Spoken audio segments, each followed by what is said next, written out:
Now, typical of island groups, the present-day non-fish fauna is poor in native species. I'm sure that most of these figures are well known to you. Only 6 species of frogs, 14 snakes. Note there are 12 colubrids, and we think there's a good colubrid diversity.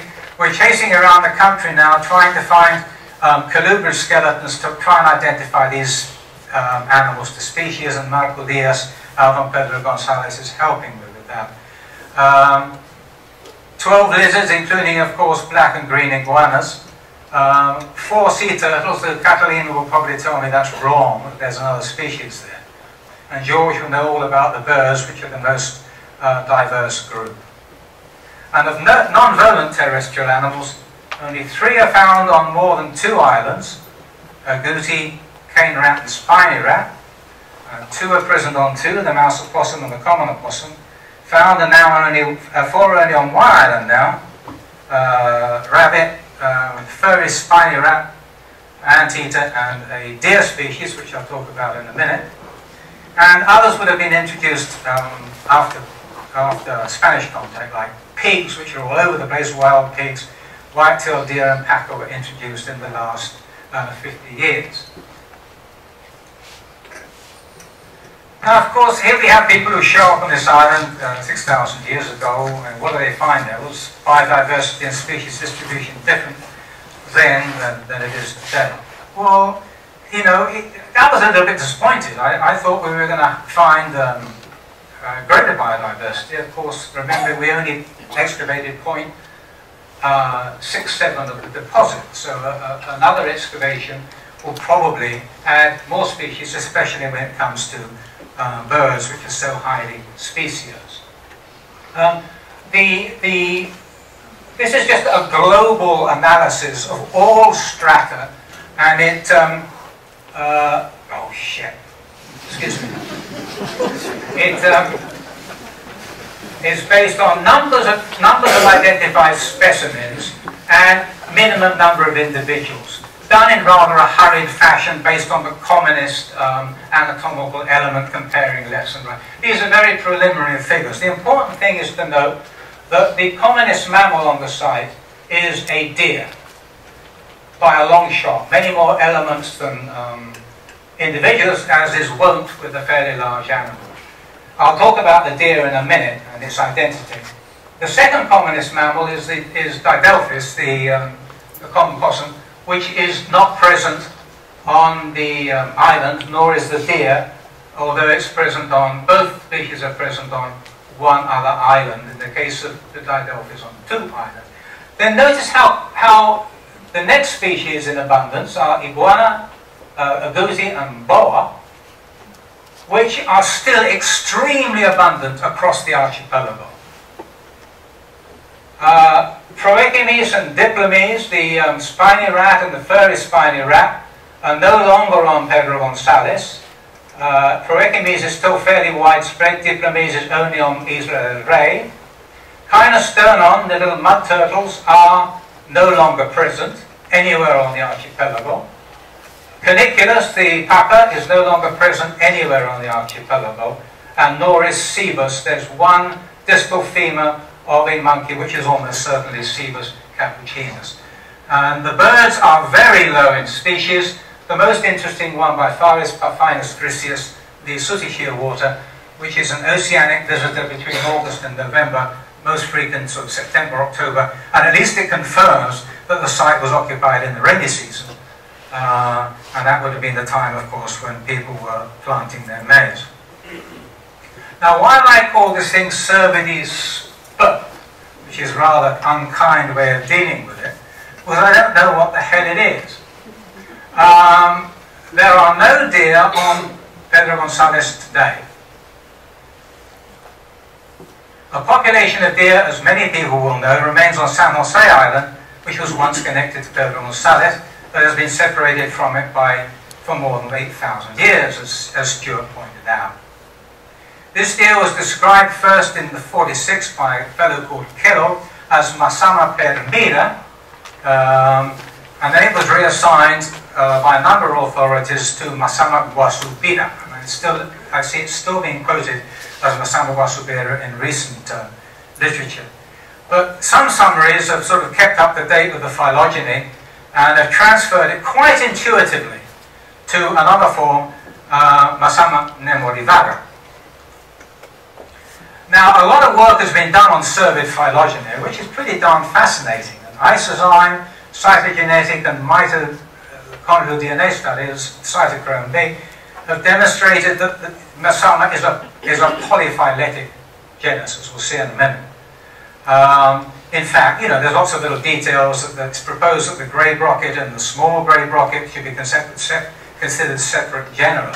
An important thing for us, though, tonight is the fact that South American Masama americana, sampled by Duarte, show a close affinity with the white-tailed deer, Odocoleus virginianus, which is probably the ancestral species.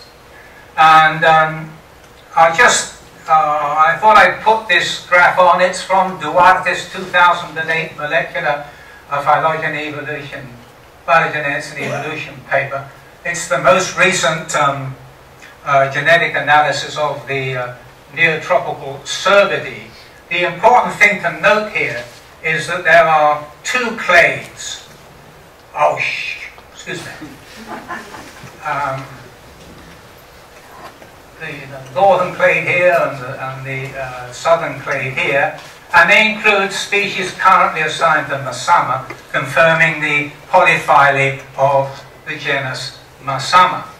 Note also here you've got white-tailed deer and a mule deer, purportedly the ancestor species of all these guys.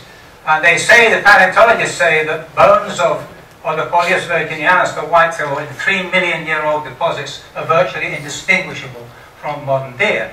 But you certainly have a very recent radiation of Masama. In this clade here, note also that nemorivaga, Masama nemorivaga, the grey brocket, to which now intuitively they're assigning the San Jose Island population, is on the other side of the phylogeny from Guasubira east of the Andes. So that thing on San Jose is almost certainly not Masama guasubira currently defined. It's probably not Masama nemorivaga either. More on that in a minute. Now, I really did want to show you some measurements, but I didn't finish the damn things before I came in. I think you can see from this slide here, comparing, here's a left femur and mostly left, there's a white-tailed deer mixed in, of a white-tailed deer from Chiriquí, which is from your old collection, Olga, which you handed over to me. Yeah, male white-tailed deer. There's a Masama temama. The red rocket is now called Masama temama. It's not Masama americana anymore. This is an animal from near Arrayán. It's adult and it's a female. Now this here is a femur from a female rocket collected in on San Jose Island in 1944. And there's a male in the same sample which is considerably larger. The femur is actually as long as the red rocket. So these animals are considerably larger than, there's the femur and the tibia. They're both adults of the little deer. He said they're only about 13 centimeters long. And these deer, I say, I wish I brought in some measurements to actually get an idea of how much they weigh. But they're Labrador size. They're very, very small indeed. And of course, is this island dwarfing? Is the size of the island affecting the size of the animals on the different islands? That's perfectly likely, bearing in mind the existence of that dwarf sloth out on Isla Escudo, which has dwarfed over the last 12,000 years or so. So we have a very, very small deer here. Now, I've been collaborating with an Englishman from Manchester who is a chemist, and he works with peptide chemistry. Very sophisticated, state-of-the-art. He publishes all his stuff in chemical journals. He has a big team working at the University of Manchester. He sent me that this afternoon. I've now sent him 36 bone fragments of those little tiny deer. And I sent him also samples of Panamanian white-tailed deer and Panamanian red-brocket deer, and he says without exception they align themselves with the white-tailed deer. So it looks as though we've got either a classic example of drastic dwarfism in a white-tailed deer, or we've got another species of white-tailed deer which was much smaller, which became extinct.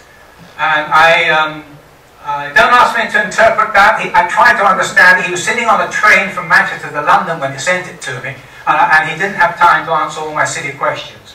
But we're going to carry on with this research, and I'm going to bring him down in next year for a seminar, because I think his research is very relevant also to this general biological stuff. This is poor man's DNA, and I should point, these samples are incredibly cheap to run. He has this template, and you give him, 100-odd bones, and you can do them for a peanut for about $100.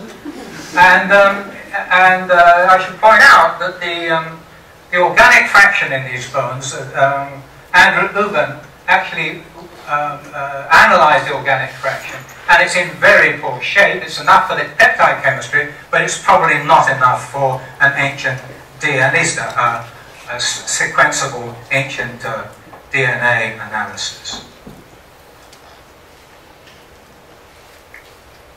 Now, to finish off here, we have also animals from the ceramic period between around 1500 and 500 BP. Much lower diversity. There are many fewer non-fish animals in the ceramic sites, which suggests the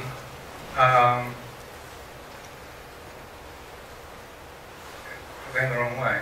The increasing poverty of the vertebrate animal resource. So I'll just point a few things out here quickly. Rhinella marina, which of course used to be Bufo marinus, the marine toad, your classic commensal of humans, is present on the islands between 12 and 1300 years ago. Iguanas all over the place. Amida is now present, this heliophile lizard of open areas, well known to everybody. Calinus, this is the crested bobwhite, which is not present on the islands, nor is it present anywhere in the eastern Panama savannas, and we found it in bone samples from Panama Viejo as well. And look how Zygodon tomis, which is by far the commonest mammal, the second most abundant species here in this pie chart here, is already present. And I'm proposing that these animals were brought in by the agriculturists when they arrived on the island. Interestingly, there is one large deer fragment from a white-tailed deer, indisputably. I'd like to do some strontium analysis to see whether it's likely to be from the islands or an island that was brought in. Canis, the domestic dog, was also introduced and must have had a huge impact on the already stressed native vertebrate animal populations.